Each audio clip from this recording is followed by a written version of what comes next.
My brother kicked me out of my own sister's wedding like I was a stranger who crashed the party. No warning, no quiet conversation. He did it in front of family, cameras, and the groom's friends. I thought I would just leave, swallow it, and let my sister have her perfect day. But then the groom walked outside, looked me in the eye, and did something nobody expected. What he did next did not just stop the bullying, it detonated the entire wedding in the most controlled, satisfying way. It went viral and it forced my family to choose sides. Where are you watching from?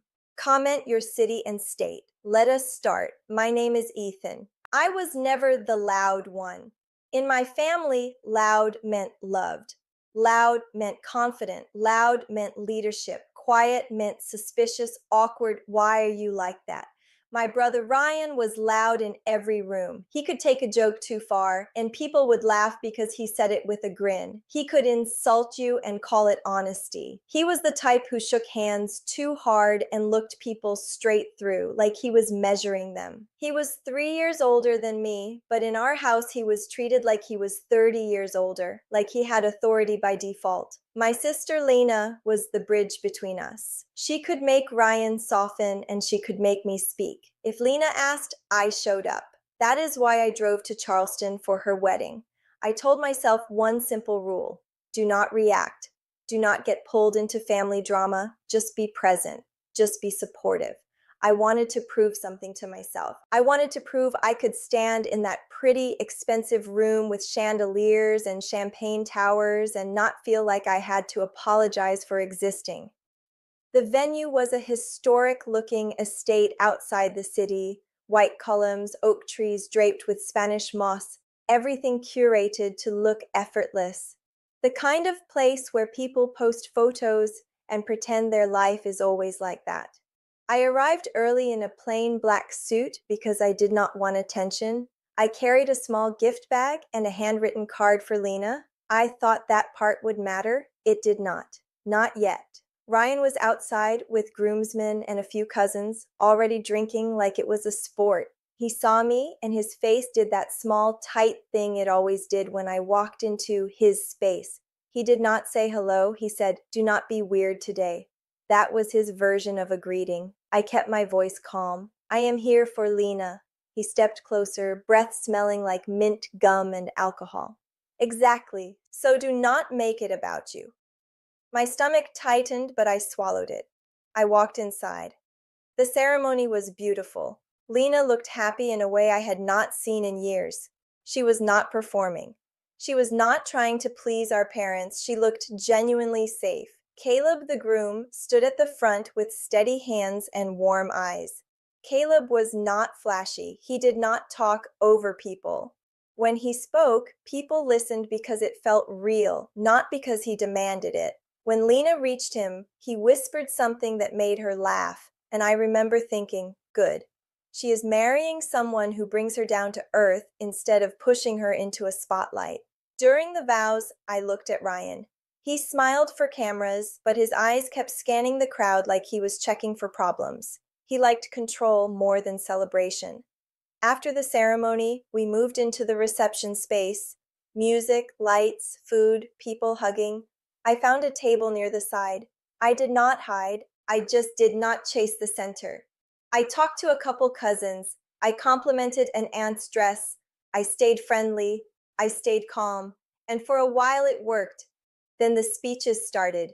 Ryan stood up without being asked. He always did that. He grabbed the microphone like he owned it. He told funny stories about Lena, most of them private. The room laughed. Lena laughed too, but her smile looked strained. Caleb's jaw tightened just a little, then relaxed, like he was choosing peace for her. Ryan ended with a toast that sounded supportive, but had that sharp edge underneath. "To Lena," he said, "who finally found someone who can handle her." People cheered. I did not. I sipped water and kept my face neutral. Ryan noticed. He always noticed when I did not play along.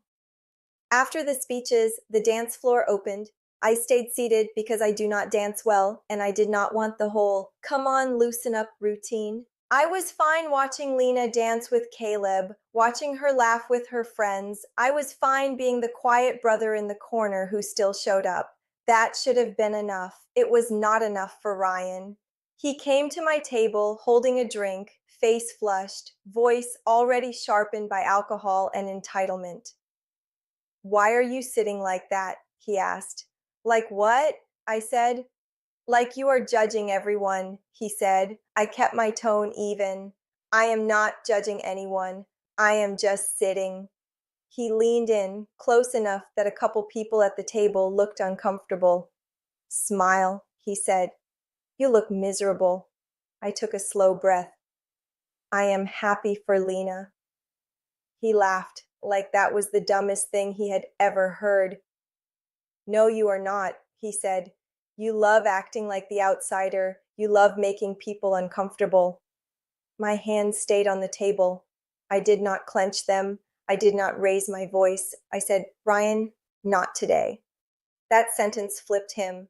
Because when you tell a controlling person, "not today," you are not just setting a boundary. You are challenging their power.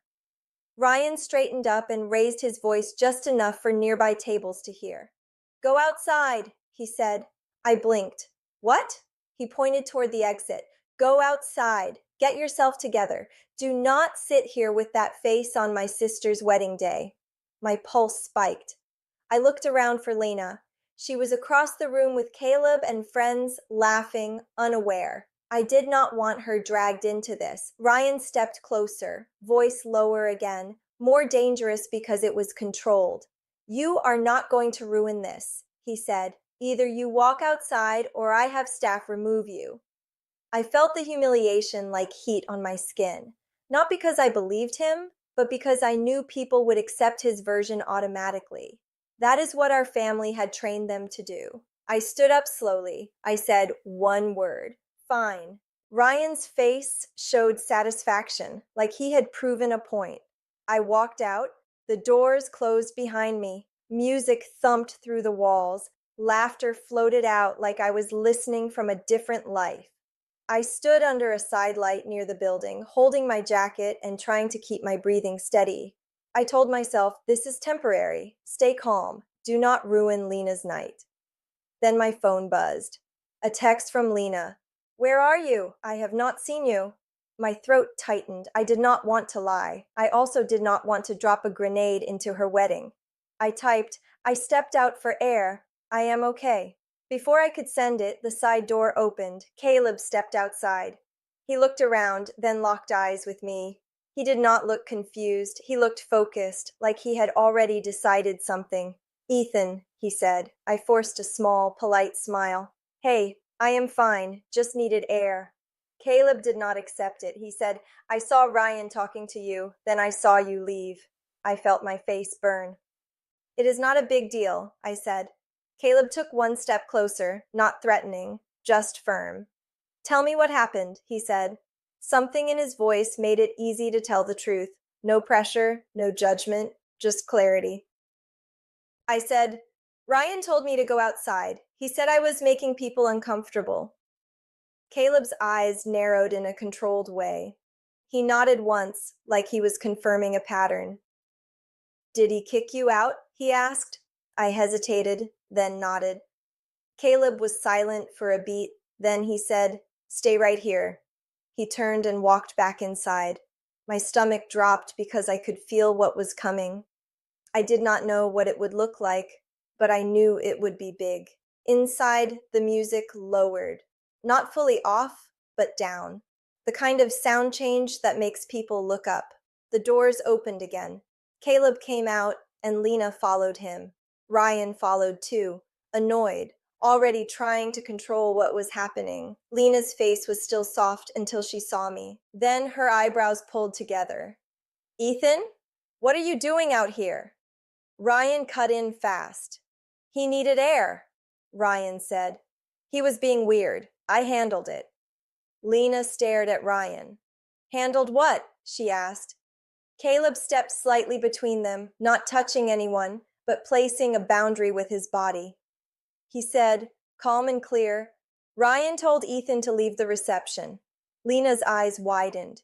You did what? She asked Ryan. Ryan scoffed.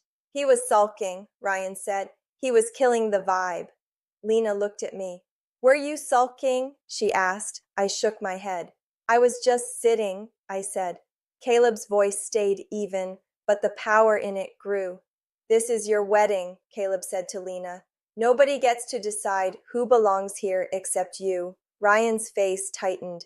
This is family stuff, Ryan snapped. Caleb looked at him. No, he said. This is my wedding too, and bullying is not welcome. Ryan laughed once, sharp. Bullying? Come on, he always plays victim. Caleb did not argue. He did not trade insults, he did something smarter. He said, We do not have to debate it, it is on video. Ryan froze. Lena's mouth opened slightly. What video? She whispered. Caleb lifted a phone. The photographer caught it, Caleb said. Not on purpose, it just happened. Ryan took a step forward. Do not do this, he hissed. Caleb's voice did not change. I am doing it, he said, because I refuse to start my marriage by teaching Lena that her brother can be treated like garbage to keep the mood light. Lena's eyes filled with tears, not weak tears, angry ones. She turned to Ryan. You embarrassed him, she said. On my wedding day. Ryan tried to pivot. I was protecting you, he said. He makes everything awkward. Caleb turned toward the door and said, Come inside. He looked at me. Ethan, walk with us. My legs felt heavy, but I followed. We walked back into the reception together, and when people saw Lena beside Caleb, their faces changed because they could tell something serious was happening. Caleb moved to the center near the DJ booth and asked for the microphone. The band stopped. The room went quiet. Caleb held the mic like it was a tool, not a trophy. He said, I need everyone's attention for 1 minute. People leaned in. Ryan stood near the edge, arms crossed, trying to look like he did not care. Caleb said, I did not plan a speech right now, but something happened outside that does not belong at any celebration. He paused.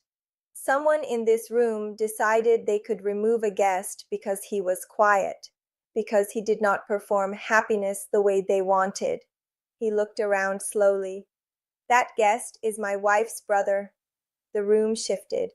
You could feel it, like a wave. Caleb continued, I am not saying this to create drama. I am saying it because I refuse to normalize cruelty. He nodded to the DJ. Please play the clip, he said.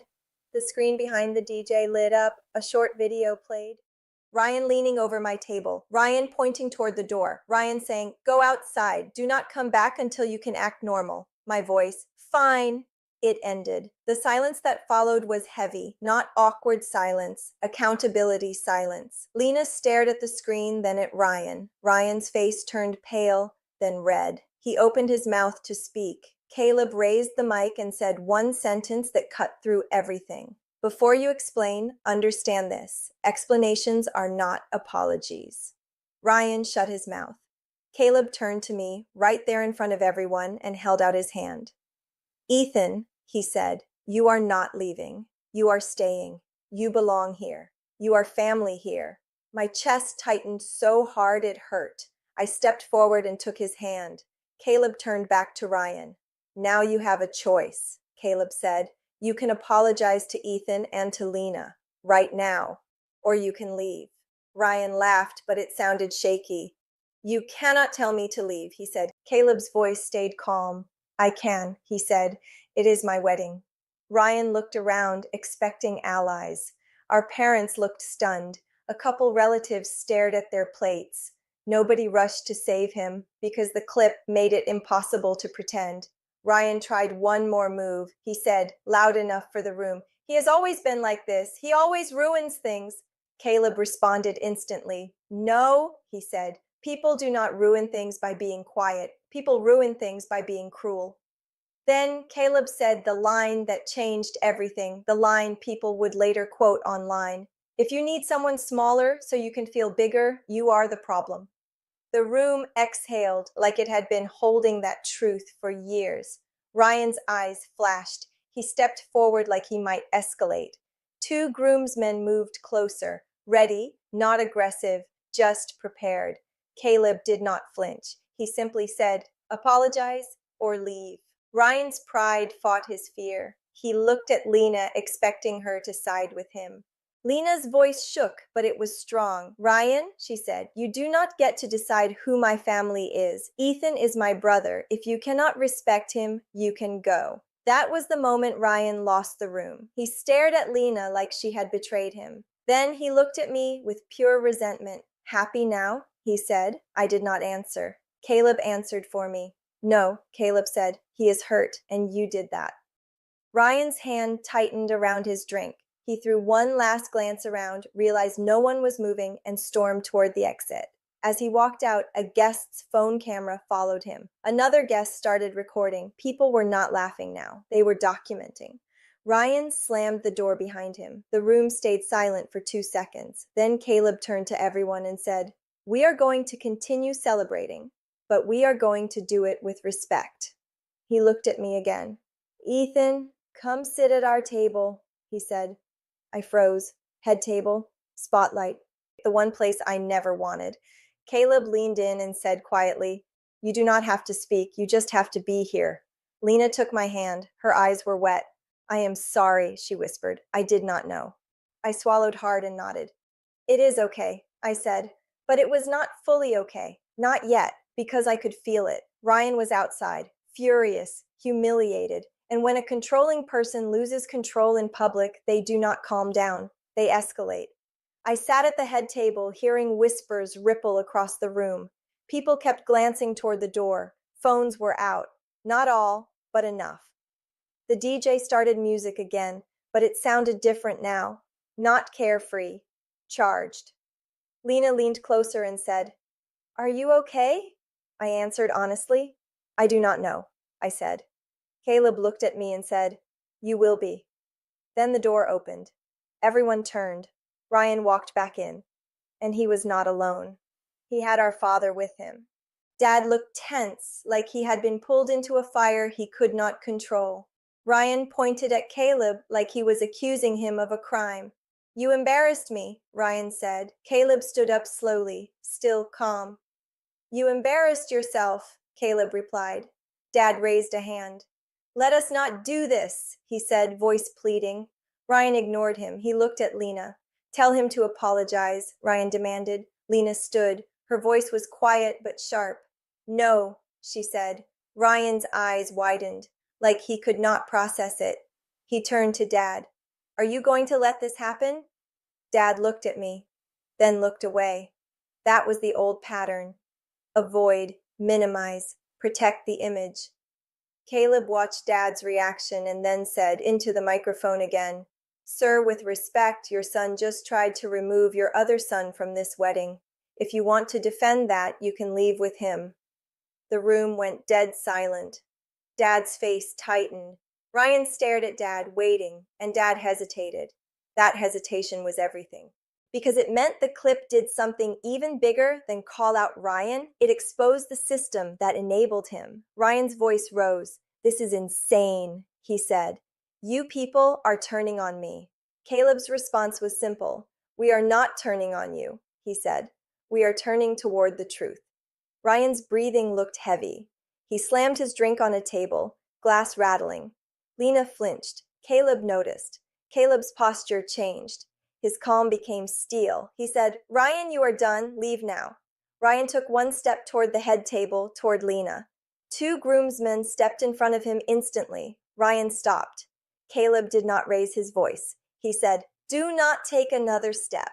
Dad finally spoke, but not with leadership, with fear. "Ryan, stop," he said. Ryan looked around and realized he was outnumbered, not by fists, by reality. He pointed at me. "He did this," he said. Caleb answered, "No, the camera did this, and your words did this." Ryan's face twisted with rage. He turned and stormed out again. Dad followed him, torn. The door shut. Everyone remained silent. Then Lena started shaking, not from weakness, but from adrenaline. Caleb put an arm around her shoulders and said, "Look at me." She looked. Caleb said, "You are safe." Lena nodded, breathing hard. The room waited. People wanted permission to breathe again. Caleb raised the microphone one last time. Listen, he said. This wedding is about Lena and me, and we choose love. We choose respect. If anyone cannot handle that, they can leave. Otherwise, we dance. The band started up again, louder, brighter. People clapped, not polite claps, relieved claps. Lena squeezed my hand under the table, just like when we were kids. And for the first time all night, I felt something shift in my chest. Not victory, not revenge, relief. But outside, phones were already uploading the clip. Someone had recorded the screen. Someone had recorded Caleb's line about truth. Someone had recorded Ryan storming out. And within minutes, the video was spreading. I did not know that yet. I just knew the air in the room had changed, the power had changed, and it was not going back. The first time I realized it was going viral, it was not because someone told me. It was because my phone would not stop vibrating, message after message, notifications stacking so fast I could not read them. I was sitting at the head table trying to act normal, trying to focus on Lena smiling again, when my cousin Maya leaned in and whispered, Ethan, people are posting it, like right now. I blinked. Posting what? Maya tilted her phone toward me. A short clip, shaky but clear, Ryan pointing at the exit, Ryan saying, act normal, then Caleb's voice, if you need someone smaller so you can feel bigger, you are the problem. The caption read, Groom defends bride's brother at wedding. Brother gets exposed. The likes were climbing in real time. My stomach dropped, not because I was ashamed, because I knew what virality did. It did not just tell the truth, it amplified consequences. Lena leaned over, seeing my face. What is it? She asked. I hesitated, then showed her. Lena's eyes widened. Her hand flew to her mouth. Oh my God, she whispered. Caleb looked at her phone, then looked at me. It is out, he said quietly. He did not sound surprised. He sounded prepared. What does that mean? I asked. Caleb said, it means we do not get to control the narrative anymore. We just get to live the truth. That line hit me, because my entire upbringing was about controlling the narrative. Smile for the photo. Do not talk about the argument. Keep it inside. Pretend everything is fine. Suddenly, none of that mattered. The internet was watching, and for once, the internet was not on the side of the bully. Ryan came back one more time. This time, he did not try to be charming. He tried to be dangerous. He stood at the edge of the dance floor, staring at us like he wanted to burn the room down with his eyes. Dad stood next to him, voice low, trying to calm him. Mom, our mom, was nowhere near him. She had moved to the women's restroom area earlier, crying, embarrassed, overwhelmed. She had not defended me outside either, but she also was not defending Ryan now. She was disappearing, like she always did when conflict forced her to pick a side. Ryan spotted me looking. He walked toward me again. Dad grabbed his arm. Ryan yanked away. Caleb saw it. Caleb lifted 2 fingers, a small signal I did not understand. 2 groomsmen moved, one toward Ryan's path, one toward the door. Not dramatic. Quiet control. Caleb leaned to Lena and said something. Lena nodded and stepped behind him slightly. That was when I realized Caleb had been handling high-pressure situations his whole life. He was not playing wedding hero. He was protecting his wife. Ryan stopped 3 feet from our table because the groomsman was now between us. Ryan pointed at me. Look what you did, he said. I kept my voice low. I did not do anything, I said. Ryan scoffed. You always do this, he said. You sit there and act innocent. You make everyone feel guilty. Caleb stood up again. Ryan, he said, you are not speaking to Ethan like that. Ryan turned his anger on Caleb. Who are you to talk to me? He snapped. Caleb answered, I am the man Lena chose, and today I choose what happens around her. Ryan's face tightened. You are making a mistake, he said. Caleb replied, the mistake would be letting you think you can intimidate people and still be welcomed. Ryan looked at Lena. Tell him, he demanded. Lena's voice was firm, quieter than his, but stronger because it did not shake. Ryan, stop, she said. You hurt Ethan. You hurt me. You need to leave. Ryan stared like he could not recognize his sister. Then he did something that guaranteed it would never go back to normal. He raised his voice and said, "You are choosing him over me?" Lena did not flinch. "I am choosing what is right," she said. In that moment, half the room stopped dancing. Phones came out again. The scene was too intense to ignore. Caleb stepped closer to Ryan, not aggressive, but close enough that Ryan had to look him in the eyes. Caleb said, "You are done. Leave now. If you do not, I will have security remove you." Ryan laughed. "Security?" he said. "This is my family." Caleb replied, "This is my marriage." Ryan's eyes went wide, then narrow. He looked around, saw people watching, saw cameras. Then he tried a final pivot. Victim mode. He raised his hands and said loudly, "So now I am the bad guy because I asked him to smile? Are we serious?" A few people shifted uncomfortably. It was a familiar trick. Make it sound small. Make the response look dramatic. Caleb did not bite. Caleb said, "You did not ask him to smile. You tried to exile him." Then Caleb did the one thing that locked the entire room onto his side. He addressed everyone, calm and measured, like a judge. "Everybody here just watched how quickly Ryan rewrites reality," Caleb said. "If you are ever wondering why Ethan stays quiet, this is why. When you speak, he twists it. When you defend yourself, he escalates. When you stay calm, he calls it sulking." The room went still again. Because it was true. I felt my throat tighten. Caleb kept going. "Ethan does not owe anyone performance," he said. "He owes basic respect to the couple getting married." He gave that. Ryan did not. Then Caleb turned to Ryan and said, "You can apologize or you can go. There is no third option." Ryan's face went hard. He leaned close to the groomsman and said something under his breath. The groomsman did not move. Ryan realized intimidation was not working. He spun around and stormed out. Dad followed again. This time, Dad looked less like a leader and more like a man chasing a fire he started. The door shut. The band started again, but slower, like they were reading the room. Lena looked like she might cry. Caleb put his forehead close to hers and said something private. Lena nodded, then looked at me. "Ethan," she said, voice soft, "I am sorry. I did not see it." I swallowed hard. "I did not want you to see it today," I said. Lena's eyes filled. "I needed to see it," she said. Then Caleb surprised me again. He walked to the DJ and asked for the microphone one more time.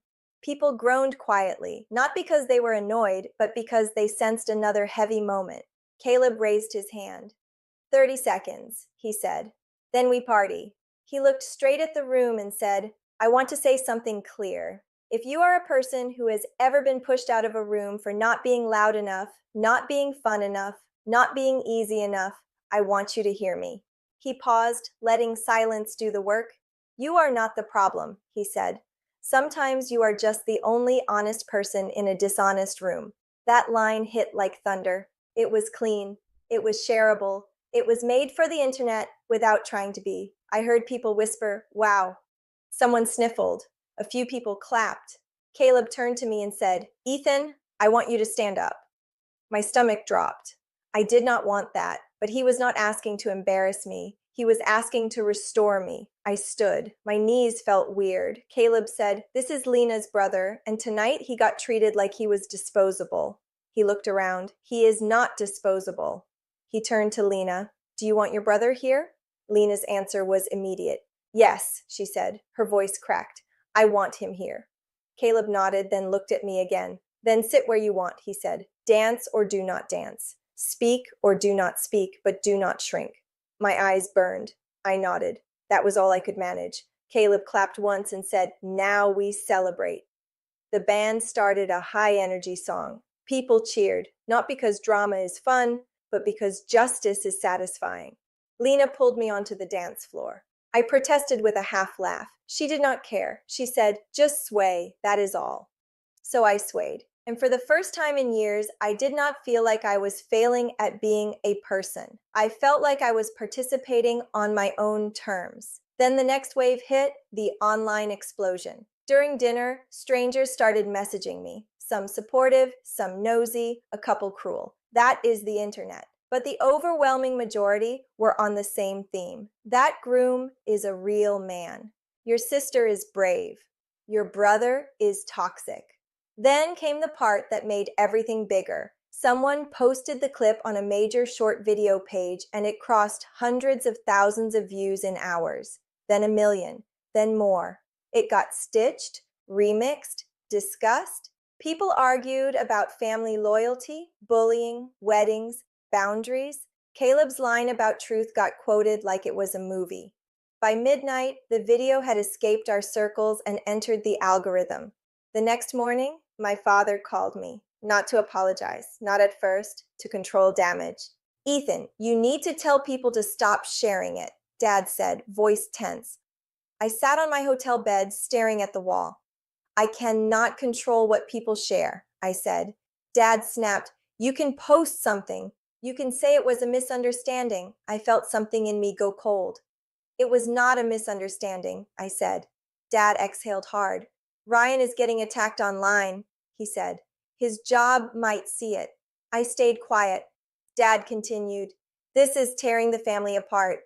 I finally said it. Ryan tore it apart when he treated me like trash, I said. Dad's voice lowered. You could have handled it privately, he said. I laughed once, no humor. Privately is where it lived for years, I said. Privately is where it kept happening. Dad paused. Then he said the thing that made my chest tighten. He is your brother, he said. I answered, and I am your son. Silence. Long silence. Then Dad said, quieter, your mother is crying. I said, so was I. For years, nobody cared. That was the first time I had ever spoken to my father like that. Not disrespectful, just truthful. Dad did not know what to do with truth. We ended the call with no resolution. Then Lena called. Her voice was exhausted. Ethan, she said, I just saw comments. People are calling Ryan names. People are digging into his life. I could hear fear, not fear of Ryan, fear of chaos. I said, Lena, do you regret it? She went quiet. Then she said, no. That one word was everything. She continued, I regret that it took my wedding for me to see it. I said, you saw it now. That matters. Lena sniffled. Caleb is getting messages too, she said. People want interviews. Do not do interviews, I said immediately. Protect your peace. She said, Caleb said the same thing. I paused. Caleb is smart, I said. Lena laughed softly. He is, she said. And Ethan? Yeah? Thank you for not exploding back, she said. If you had, Ryan would have made you the villain. I swallowed. I know, I said. That is why I left. Lena's voice sharpened. You should not have had to leave, she said. Caleb says that is the point. Later that day, Caleb asked to meet me alone, just us, at a quiet coffee shop. It was early, before the online noise could drag everyone into more drama. He sat across from me with a plain black coffee and said, I need to ask you something. I said, okay. He asked, has Ryan been doing this your whole life? I stared at the table for a second, then I nodded. Caleb exhaled slowly. I thought so, he said. I asked, how? Caleb said, because the way he talked to you was practiced, not emotional, strategic. That word, strategic, made my skin prickle. Caleb leaned forward. I did not defend you for views, he said. I defended you because if I let that slide, I would be building my marriage on the same silence that hurt you. That sentence landed deep. I said, you did not have to do that. Caleb shook his head. I did, he said, because Lena chose me, and Lena loves you. So if I cannot protect what she loves, what kind of husband am I? I could not answer that. My throat tightened. Caleb continued, also, I saw you. You did not shout. You did not beg. You did not plead. You left so Lena could keep her joy. That is love. That is strength. I looked away. Caleb then said, now we set boundaries. He pulled out his phone and showed me a message thread.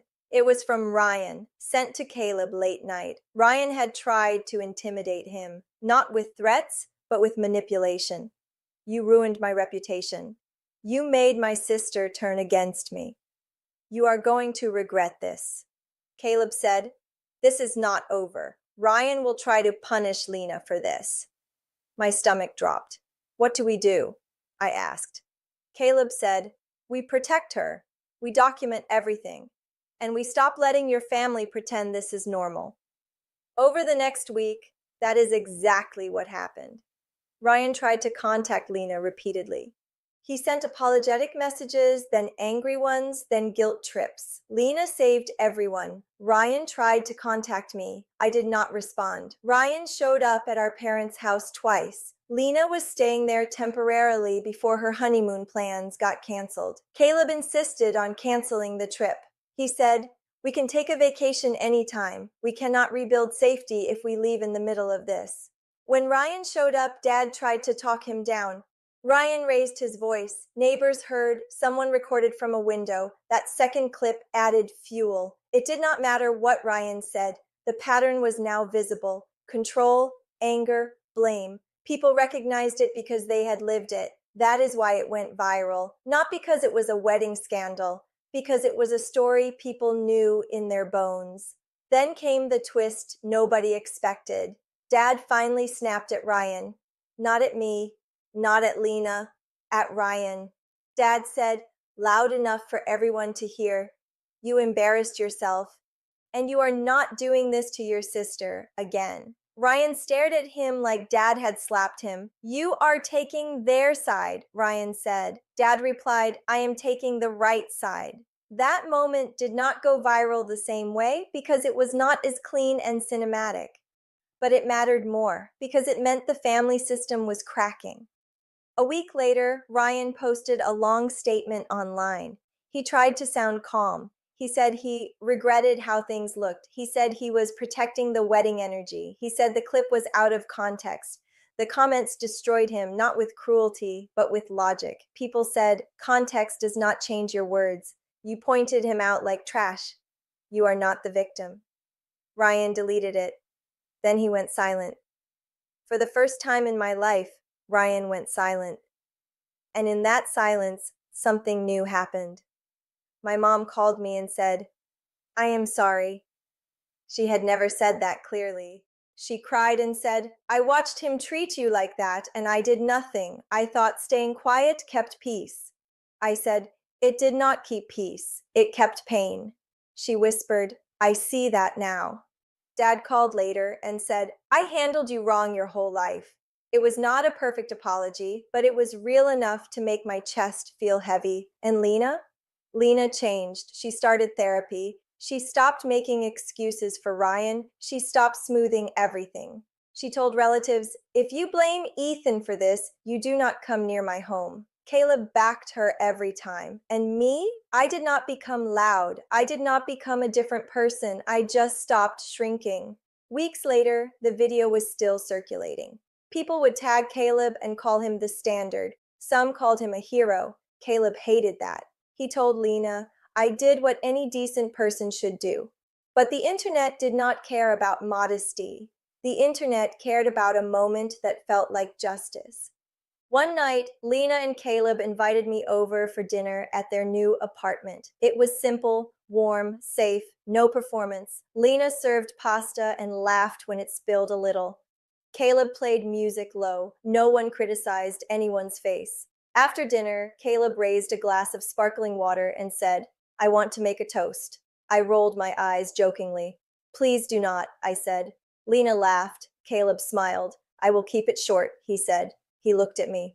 Ethan, you do not have to earn your place. You have it. Lena added, You always had it. I forgot. I will not forget again. My eyes burned. I nodded. That was all. Later, when I drove back to my place, I sat in my car for a minute and stared at the steering wheel. I thought about that night at the venue, standing outside under a dim light, hearing the music through the wall like I did not belong. I thought about how quickly shame tries to convince you that being excluded means you deserve it.